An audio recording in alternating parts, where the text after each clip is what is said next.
Hello, fellow book people. Today I'm doing the Book Adaptation Tag. I found this at Shiny Things Reviews, and I'll link her video down below. I followed all the links back to, apparently it's created by Beck at Bexperience, which sadly I think she has taken it on all her videos, which, have a little moment of silence for that sad little hole in our YouTube experience, which is... It's so fleeting when we can all disappear in any moment. So I guess we should just enjoy it while we can, which I guess might have the comforting thing of maybe not everything is going to be forever in the digital age, and we're all just going to disappear and we'll be as unknowable as the ancients. Okay, let's go on to the questions. There's 5 questions you'll be relieved to hear, so it should only take me, 40 minutes to an hour to do. No, I'm going to try. Oh, no. I'm not going to say that. I'm not going to curse it. Question number 1. What is your favorite book that was turned into a movie/TV series? Did you like the adaptation?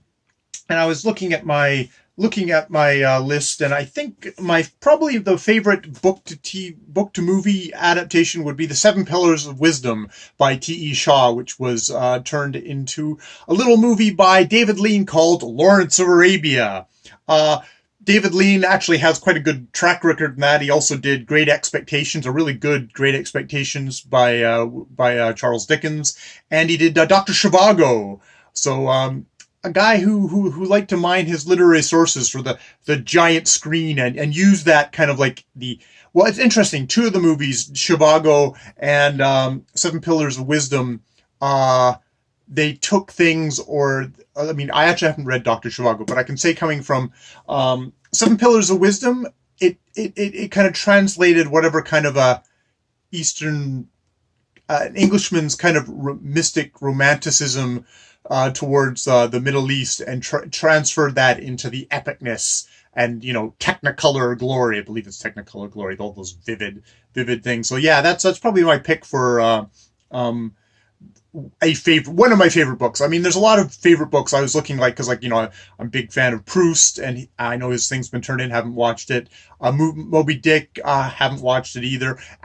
This could actually come up in a future question as well. So, but yeah, that would be my answer for question number 1. Number 2, have you ever watched a movie/TV series before reading the book? Which one? Well, actually, that's probably one, but actually no. Well, that's debatable, but I think most recently it would be Silence of the Lambs. I'd watched the movie a ton of times, and had never read the book by Thomas Harris, which was an interesting thing. You could see it was remarkable actually how much the movie was able to, that what was in the book kept in the movie, but it's also one of those interesting interactions of how much do I read? How much can anyone think of Hannibal, the cannibal, and not think of Anthony Hopkins at the same time? So it's an interesting interaction there. It's like he's really come to define it. For all us kiddies out there, or kiddies in brain, that's like Alan Rickman and Snape. It's like, can you separate the two? Actually, I can for that one, but I'll get to that later. Other honorable mentions would be Apocalypse Now, which I think I watched before I read Heart of Darkness. I actually really enjoy Heart of Darkness. I love how that they're 2 entirely different movies, but on sort of a similar theme. Remains of the Day, I guess, would be another one. I think that was one of those ones where I was probably put off actually reading the book because it was just this whole Merchant Ivory thing that was happening at that era, and I wasn't much into the Merchant Ivory stuff. And actually going back, surprise, it's a good movie. The book is even better, and I think it's even better because of the strengths of a book, of being able to be internal into the characters. Number 3, what is the best book-to-movie TV series adaptation you've seen, and which one did you like the least? I'd say that the best adaptation I saw of a book was Adaptation, the film directed by Spike Jonze, written by Charlie Kaufman, starring Nicolas Cage acting, and Meryl Streep, which is an adaptation, a failed adaptation, a whole book, a meta movie about adaptation of a book called The Orchid Thief by Susan Orleans, which is basically a book on like kind of the history of orchids. And the movie is sort of about this screenwriter Charlie Kaufman not being able to adapt this book and saying like, I don't want to fall into the whole horrible kind of Hollywood movie cliches, and we're going to give it a romance, and we're going to give it a car chase. And by the end of the movie, of course, there's a car chase and there's a romance, and I think it's a great adaptation, which gets you kind of all the stuff about orchids, but it actually also pulls apart the whole idea of adaptation. Probably one that is the other one is Babe. It's the Citizen Kane of talking pig movies, which of course I saw in the theater. I think in the same year as Pulp Fiction, and I'll just say it right now: Babe was robbed by Braveheart for the best film that year. Completely. Of the two films, Braveheart, Babe, which one holds up? We'll let history decide, but obviously history has decided with me. So, Babe, all around you. Yes. The book is okay, but actually, I think I love the movie. I love the movie. Of course, I was a full-grown man watching the movie, so maybe if I was actually age appropriate, I would love the book more. But you know, that's probably my embarrassing choice. My embarrassing choice for that. Honorable mentions definitely for Wonder Boys, which is another one where I think I think this is another one of these cases where I probably watched the movie first and it's imprinted on me in a way that the book hasn't. Well, and it's interesting because Michael Chabon, his The Adventures of Cavalier and Clay is like my favorite book of his. And Wonder Boys is like it's a good book. This is a good movie. This is Robert Downey Jr. and Michael Douglas and what's his nuts, Spider-Man there. This is probably them at their best, and handled by really great director who I should go. Oh God, it's too small type. I'll put it in the thing below. Really great director. Let's go. I've got The Body down here. Stand By Me, definitely up there for me as great movies. Great movies. I'd say for the worst adaptations, I'd have to say the worst in the sense that I've watched all 8 of the movies.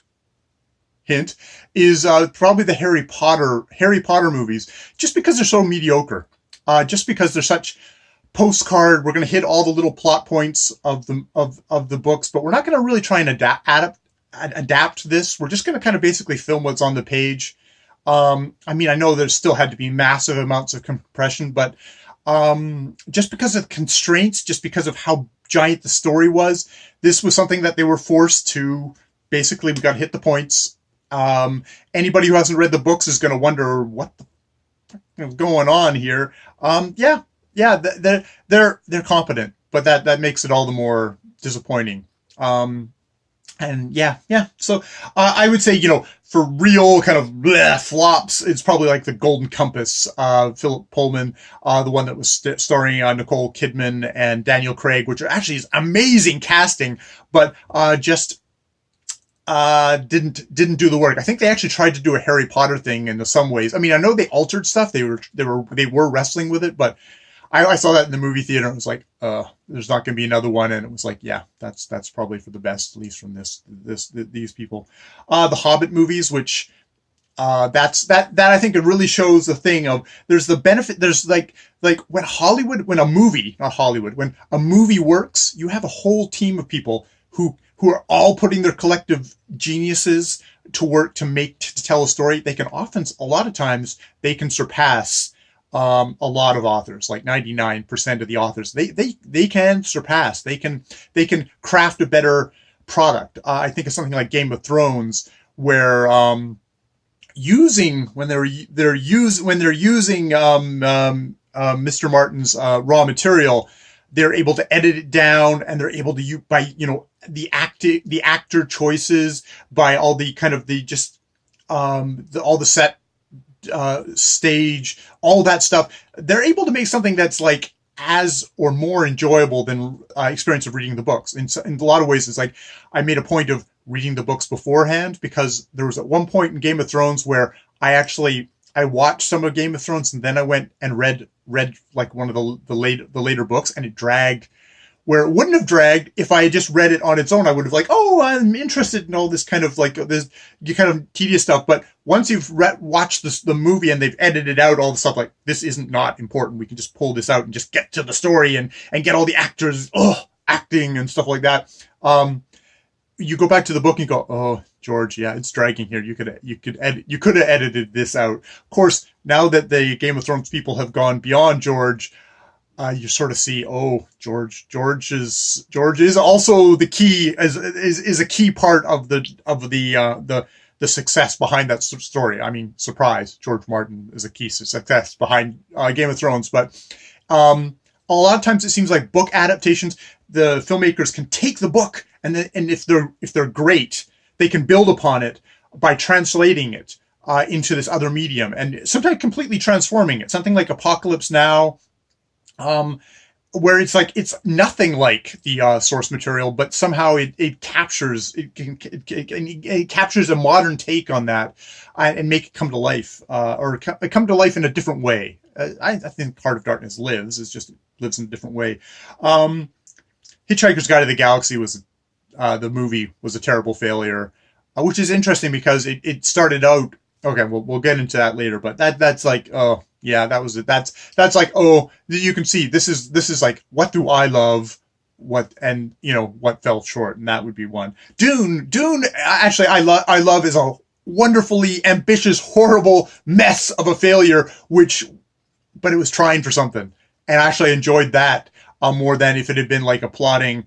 I think there's been some sci-fi kind of like, okay, we're just going to film it, and it's like, it's not as you can feel there's less creativity there. It's like you get creative people together and you say, okay, you creative people, don't be creative, just do what we tell you to do.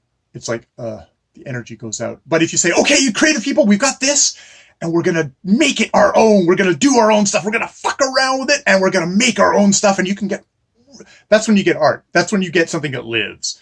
That's my book to movie adaptations. It's like, take the book and pull that sucker apart and make it you're making it into a new medium. You're using different language, using the language of film, all the actors, and there's so much stuff there that you have to transform. You have to transform, or else what you get is a Harry Potter postcard. We're just going to kind of do the Stations of the Harry Potter cross, which it's empty ritual with none of the spirit. Oh boy, I'm getting into controversial Harry Potter theology there. Name a book that you really want to see as a movie/TV series. So as I said, I think Proust. I think there's some movies out there I should check them out. Lewis Grasso Gibbons. They did Sunset Song from his Scots Queer, which is another one of my favorites. But they made that into a movie, which is like, it's a good movie. I'm not quite sure if it's not something, I think it's stuck in my head there. It's like the book is stuck in my head, but it was a good movie. Moby Dicks are there. I'm not interested. There's a Gregory Peck one. There's The Heart of the Sea sounds like it was just something. It's like the true story behind Moby Dick. It's like, yeah, but the Moby Dick is actually what's lasted. That's why it's Moby Dick. Isherwood's Diaries is something that I love, but actually, I think A Single Man, I should watch that, because I have a feeling that Isherwood is somebody who put a lot of himself into his books, and he wrote A Single Man, and that's been made into a movie. So I should take a look at that, because I really enjoyed. It's funny, I've got a lot of books that wow, I love the book. I should really get to the movie some point, and I still haven't. I can say that with the Fingersmith, which I have like on my YouTube watch list. For $3.99, I can watch The Handmaid, which is the Korean adaptation of Fingersmith. I'm meaning to get to that, but so far not so much. Other people in my family have vision troubles and are not good with subtitles, so I'm gonna have to find some time of my own to watch that. Maybe I'll have done that. So I did actually come up with some choices. God, this video I can't stop myself from talking. I think Oh, of course, no, I can't. I forgot to bring it up, but Beyond Black by Hilary Mantel, which, hey, I've got a good shot there because Hilary Mantel's hot shit. With her, I'm not, I'm gonna have to go back to Wolf Hall and all that, but that's a whole nother video. Just not, it's not. I read the first one; it's not my thing. Beyond Black, though, is very moody and atmospheric, as is my other choice, which would be the Infernal Desires Machines of Dr. Hoffman, Angela Carter, which is like, that's a fantastical thing. Pan's Labyrinth guy, Del Toro, would be an amazing. I would love to see Del Toro's take on the Infernal Desire Machines of Dr. Hoffman. Both things are like atmosphere, and the Infernal Desire Machines of Dr. Hoffman is Baroque, crazy dream fantasy stuff. That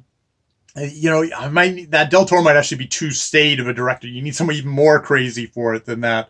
Those would be fun movies to just see how someone would take an inspiration from and get turned into. I also thought, like, stuff like, take a book of poetry, like Aline Miles, Not Me, and just like take a book of poetry, or Catalyst, From Bed to Bed. And these are books that books of poetry where, there's no plot. So you take the poems and you just come up with your own story, your own plot, your own things from a single poem or from just the collective feel of them. That would be, that to me would be an interesting thing to do versus like, okay, I'm going to use something as such a plotting, boring blueprint. Okay. So, and then it was like, name a movie that should be turned into a book.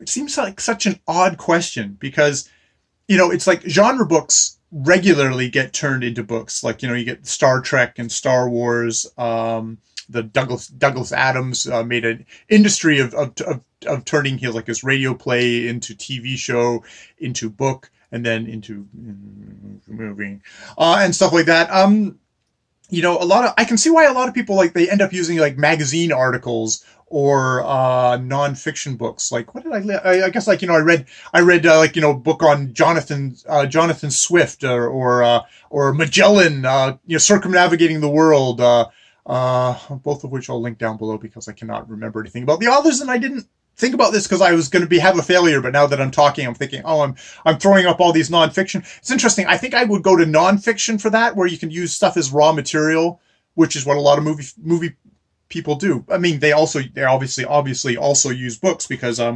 Eyes Wide Shut, taken from a dream story, and turned into a thing, or graphic novels, Ghost Story, which God, didn't prepare, but Ghost Story, also from a graphic novel, probably one of the better actual comic book movies. There's a good comic book movie with a young Scarlett Johansson. So yeah. So that's my rambly, kind of all over the place thing about book adaptations, which I say book adaptations. Take the book, toss the book, and make your own stuff. Just read it, get that sense, get that feel.